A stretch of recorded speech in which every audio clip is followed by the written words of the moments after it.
Welcome back to the Meegan Show. Welcome to the Meegan Show, featuring Meegan. Happy Sunday! So, we are talking about some new and different things today. I hope you like last week's show. I'm gonna give this maybe a month or 2 months trial. If this show doesn't really pick up any viewers that are regular, then I'll just sort of drop it. But I really like doing it. I really like telling you guys what I love that's out there.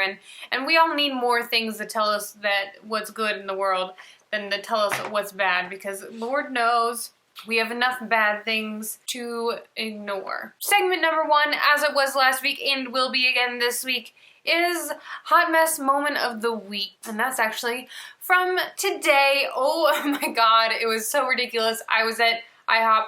We ended up looking at a wedding venue before we started our day, and then we had breakfast at IHOP after, and I was drinking a water and I had a straw, and then somehow I was looking at my water and there was no straw, and I looked at my fiance and I said, "Did you take my straw?" Like accusing him of taking my straw.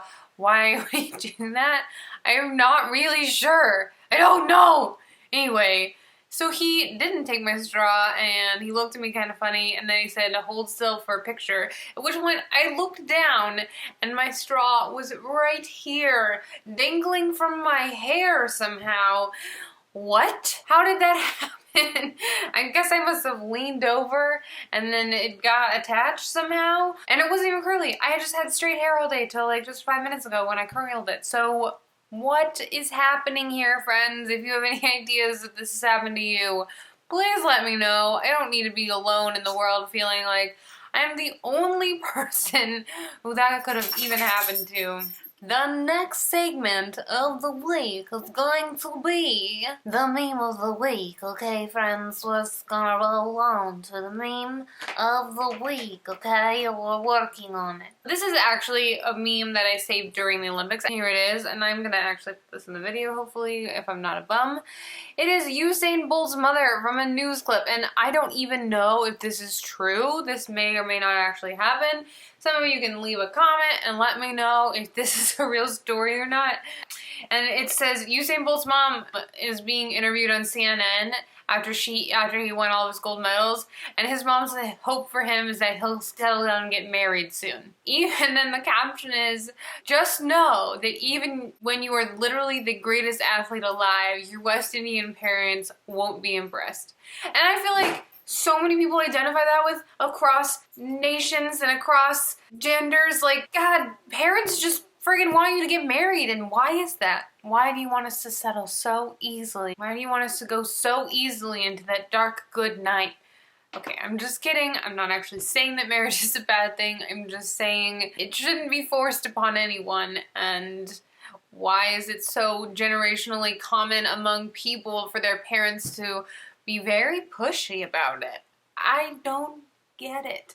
I mean, I get it in a society where you would still live with your parents until you were married.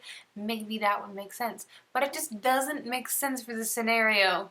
Even when you're the best, they still have those high expectations of you. Next segment is going to be a show of the week. And I did not have that moment this week where I was just like, damn, that gets me going. So instead, I'm going to talk to you about 2 different shows. One was an actual YouTube video and the other is a movie. I went and saw Sasha's Party last week. I thought it was really, really smart. I thought it was really, really cool. I really liked it. The end, I sort of feel like they got to the end and were like, fuck it, we're just gonna do whatever we want. And I'll let you guys watch it for yourself to see what that looks like, okay? And if that's really my biggest complaint, it's pretty good. It's a pretty good movie, my friends. I would say I'd give it 2 thumbs up. I don't know what the rating is on the Rotten Tomatoes or anything like that, but I liked it. I enjoyed it. If you get offended easily, don't go see it. I mean, just look at who wrote it. Why would you think they would write anything that didn't piss you off? It's supposed to. It's comedy. Get over yourself, alright?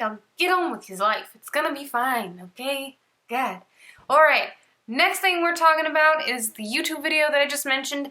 I just discovered this channel called Wisecrack, which is incredible in itself, but this specific video, it was just brilliant. And so I thought I'd share it with you guys. I'll link it above, but basically it's the wisecrack breakdown of the genius of South Park.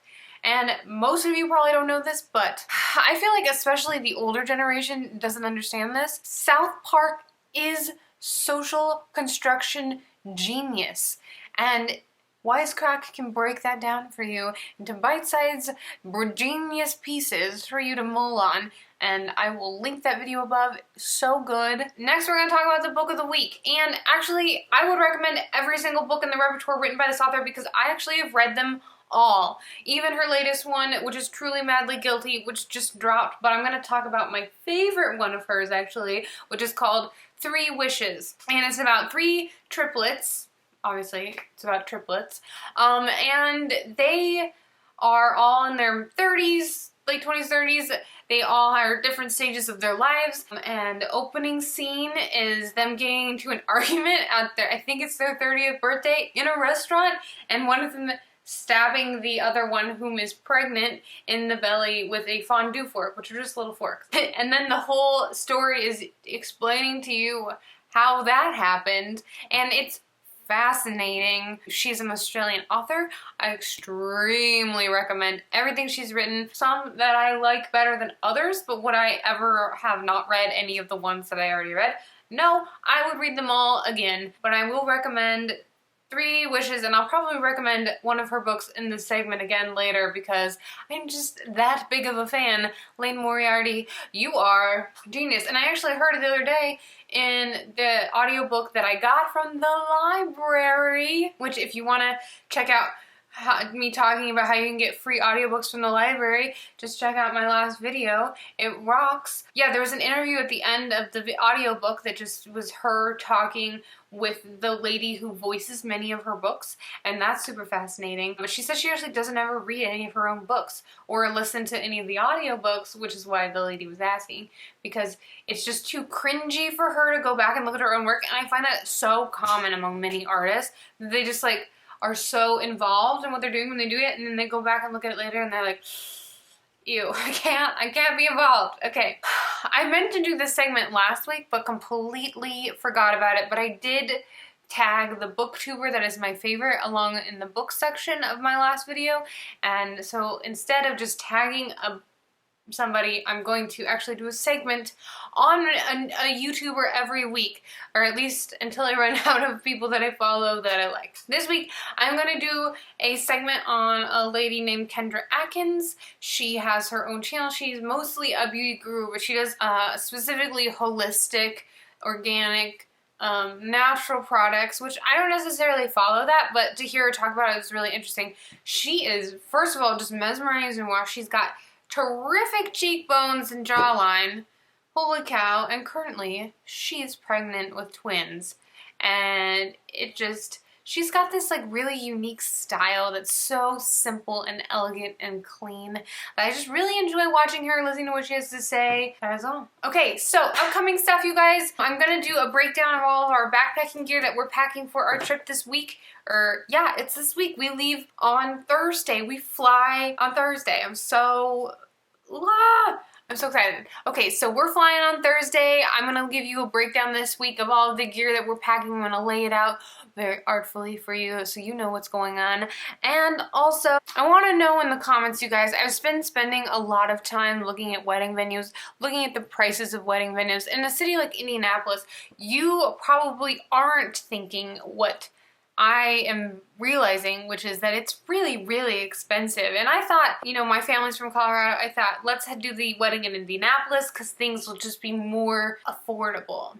I'm finding that what affordable looks like here really isn't that affordable, and I don't know if that would be different in Denver or not. We're having a hard time finding a venue, and our guest count is like 100, not that big. If you guys want me to talk specifically about finding a wedding venue, if you're interested and want to know a breakdown of my experience with wedding venues, I might do it anyway, but please, please let me know in the comments if there's anything specifically you want to know. Like, I have become an expert on questions you need to ask when you walk into a wedding venue, just because they will surprise you with charges that you did not even know existed.